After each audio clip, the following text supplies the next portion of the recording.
মাসামাসাই নিয়ে দ্বন্দ্বে রয়েছি, তারাবি নামাজ সংখ্যা নিয়ে আমরা দ্বন্দ্বে লিপ্ত রয়েছি।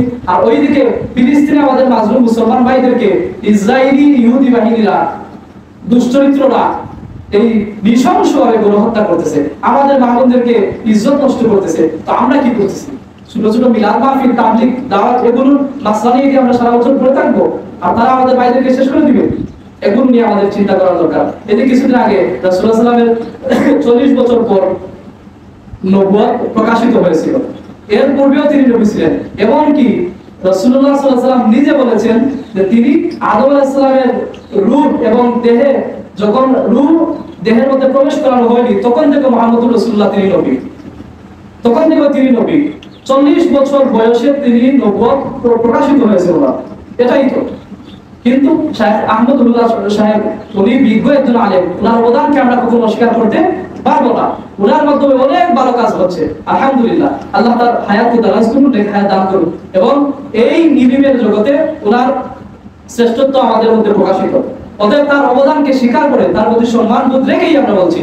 তাকে যখন প্রশ্ন করা হয়েছিল রাসূলের এই নবুয়ত সম্পর্কিত বিষয় নিয়ে, আপনারা যারা মোবাইল স্ক্রিন, আপনারা তো এই বিষয়টি নিয়ে অনেক দিন ধরে আলোচনা শুনে আসছেন। আহমদুল্লাহ সাহেব একটি কথা বলেছিলেন নবুয়তের বিষয় নিয়ে, যে রাসূলুল্লাহ সাল্লাল্লাহু আলাইহি ওয়াসাল্লাম যখন নবী ছিলেন না, তিনি তো 40 বছর বয়সে নবী হলেন, যখন তিনি নবী ছিলেন না তখন তিনি কোন ধর্ম পালন করতেন? এই প্রশ্নটি একজন ওনাকে করেছিল, সেই প্রশ্নটি তিনি পড়ছিলেন এই কথাটি, যে রাসূলুল্লাহ সাল্লাল্লাহু আলাইহি ওয়াসাল্লাম 40 বছর পর্যন্ত নবী ছিলেন না, এরপরে নবী হলেন।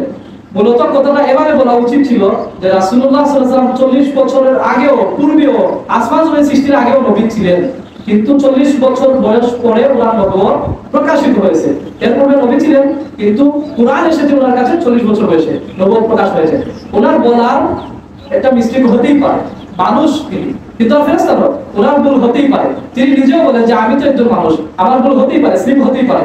তো ভুল হলে উচিত কি? সংশোধন করে নেওয়া। একটি বক্তব্যে ভুল হয়েছে, পরের দিন উনি যদি আমার সামনে এসে বলতেন ভিডিওর মাধ্যমে যে আমার এই ভুলটি হয়েছে, মূলত কথাটি এভাবে নয় ওইভাবে, শুদ্ধ করে নিতেন, শুধরিয়ে নিতেন, তাহলে তো বিষয়টি সুন্দর শেষ। ওনার এই মিসিংটা হয়েছে যে তিনি সাথে সাথে নিজের ভুলটি স্বীকার করে নেন। ওনার দলের যত আলেমরা ছিলেন তারা ওনার সাফাই গাইতে বা তারা ওনাকে ভুলটাকে রাইট প্রকাশ করতে অনেক এই 1 সপ্তাহ বা 10 দিনের মতো চলে গেছে। এরপর ওনার এই বিতর্কটির মোকাবেলা করতে গিয়ে আমাদের এই যে মাওলানা গিয়াসউদ্দিন তাহিরি সাহেব, তিনি ওনাকে অকাট্য ভাষায় কথাবার্তা বলতে থাকলেন ওয়াজ মাহফিলের মধ্যে। ওনার আমি নিজে ওনার ভিডিও শুনেছি, মুফতি গিয়াসউদ্দিন তাহিরি ওনাকে 48 ঘন্টার আদি ভিডিও দিয়েছেন। এরপরে আবার ওয়াজের দর্শকরা রয়েছেন, তারা আবার এই যে আহমদুল্লাহকে নানা ধরনের বিশ্রী ভাষায় কটূক্তি করেছে। ওনার ভুল হতেই পারে ভাই, আমি তো মানুষ, আমার ভুল হতেই পারে। যদি ভুল হয় সাথে সাথে আপনি দৌড়িয়ে দেবেন যে ভাই আপনার এই জায়গায় ভুল হয়েছে, আপনি একজন আলেম, আমি একজন আলেম। কিন্তু আপনি যদি আবার গালে গালে জুতা মারেন, তাহলে এভাবে স্লোগান তুলেন, তাহলে তো ইসলামের কোনো শিক্ষাই আপনার মধ্যে নেই। ভুল দেওয়ার একটা সিস্টেম রয়েছে, ভুল হতেই পারে, সিস্টেম রয়েছে।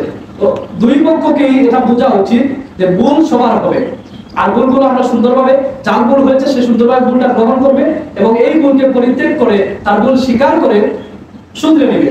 আর যিনি ভুল ধরবেন তিনিও সুন্দর ভাষায় ভুলটা ধরে দিবেন, তাহলেই তো আমাদের কলহ শেষ, আমাদের দ্বিধাদ্বন্দ্ব শেষ। আমরা কাঁধে কাঁধে মিলাতে পারবো, আমরা ভাই ভাই হতে পারবো, আমরা ইসলামের সৌন্দর্যটা অমুসলিমদের সাথে প্রেজেন্টেশন